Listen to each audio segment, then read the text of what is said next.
global happenings today. We communicate, we analyze global news. A senior lawyer has dropped what I would call a bombshell against the judiciary, and not just the judiciary alone, even the legislature. And he feels that there are things that are absolutely wrong in our system, which leaves democracy practice here with a huge question mark. But interestingly, he took out time to talk about what is happening in the judiciary that has made democracy the rule of law seems not to have the level of power it should have. Let me allow you watch Dele Farotimi talk in a very detailed way about how evil is triumphantly ruling over Nigeria. We'll be back to talk more. The Nigerian judiciary, it is said that the judiciary is the last hope of the common man. Who is the common man? Common man. It speaks to the base of citizenship, the minimum irreducible. So, the judiciary is the last hope of the common man. The last hope. It means that if the common man cannot find hope in the judiciary, his situation has become hopeless. That is what that says. The judiciary is the last hope of the common man. There are very few Nigerians alive or dead better qualified to speak about Nigeria than Olusegun Obasanjo. I've had multiple disagreements. I find very little to agree with him. But in recent days, I read of him having spoken in his book, his latest book, and is usually not a witness of truth. But this time around, I commend his forthrightness in labeling our judiciary the court of corruption. What is corruption? Perversion. What shouldn't happen, happening. And Obasanjo, no less a person than Obasanjo. And there is nothing he has said that is not known to each and every one of us. But the reality is that evil has triumphed in our judiciary. That is the base reality. I was in prison. I know what I saw in prison. Persons who had no business whatsoever being in prison have been sent to prison by persons who should be in prison through a process that is even more criminal than the crimes alleged against the persons languishing in prison. The totality of the prison system is suggestive of criminality by the state and by functionaries of the state. That is the reality. Our judiciary, see, let's stop sugarcoating some things for ourselves. Tanko, the plane driver, had a petition written against him by members of the same Supreme Court, alleging that he stole. He stole. He's a common thief. This is what other members of the Supreme Court wrote about the apex that the judiciary stinks. That's the last hope of the common man. If that is not bad enough, let's take a look at our legislature. The legislature controls the purse. In any society governed by law, the executive cannot spend a dime without legislative appropriation. They can't.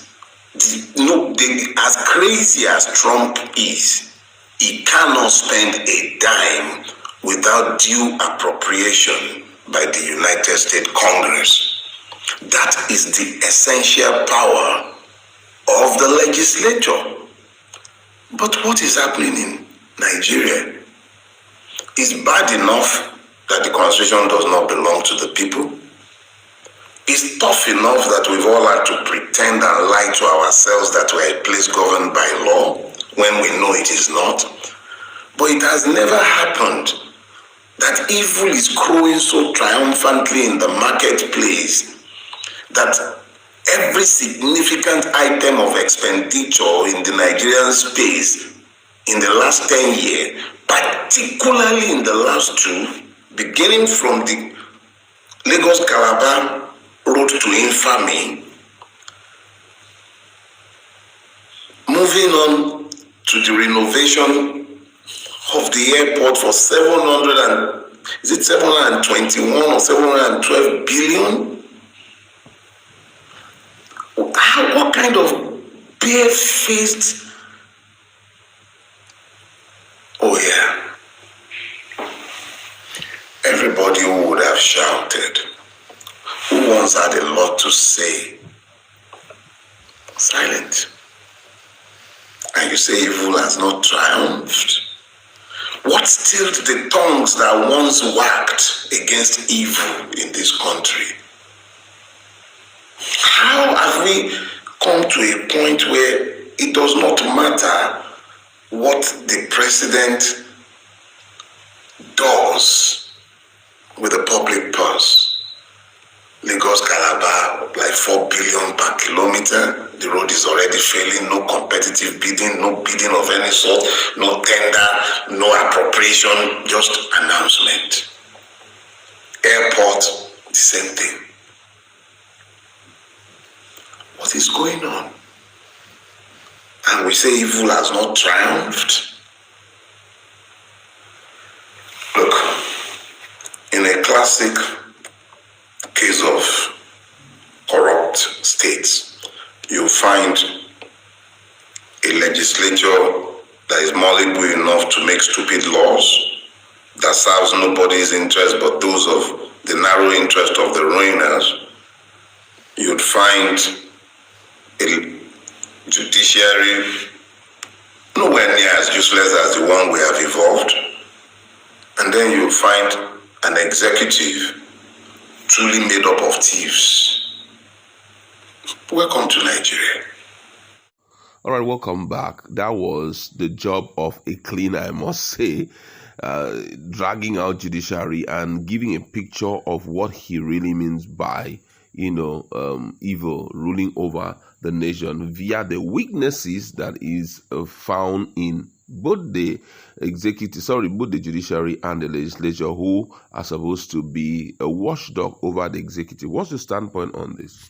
Well, having tasted firsthand such weaknesses, a case study of what happened between himself and Ife Babalola, and if it could happen to someone like him, who is a lawyer, sound one at that, who have traveled around the world, particularly he has been lives in the state literally, comes back home from time to time, having also been rubbing shoulders with some of these persons, not as a politician, but more like someone who have paid his dues in the society, and they were able to still do that to him.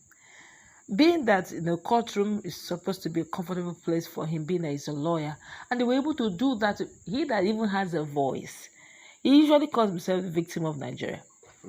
How much more that common man who does not even have the money, who does not even have money for court cases to pay lawyers, who does not know anybody except for Abba, and what would then be his fate? One who does not know a senator as a brother, none of his siblings are politicians. Nobody there's no organ at the top except for the one that he looks up to, God, as the author and the finisher of his faith. Then you could say that that is a hopeless situation.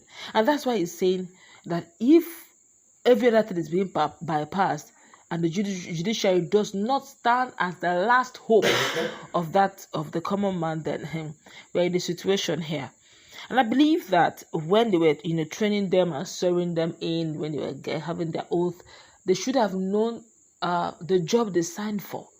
You know, like Jubril, Senior Advocate of Nigeria, Jubril will say, Okutikpe will say, he said that the judiciary or the lawyers or the learned people, judges, and the politicians are two parallel lines that must never meet. If they must uphold the law, these two parallel lines must never meet. But in our time and in our days, we begin to see politicians or judges honoring invitations of politicians. Say, no, we are just friends. You should never even be friends with them. Because it's there in their code of conduct. But you see them very comfortable attending meetings. You see them, they shake hands. They're not saying you should be enemies. They're only saying that so that in the eyes of the law, if you watch, you see the law is being blindfolded. Yes, that's the privacy of legal system. That's the privacy that you must suffer for being a lawyer. But no, this was our gyrating guys, man. They're always flexing, unfortunately, and that's what we are seeing. And he's literally saying, is it possible? I don't know. I still believe in miracles, but it has to take some of them, and all of this have to start from the very top, the likes of the AGF, the CJN.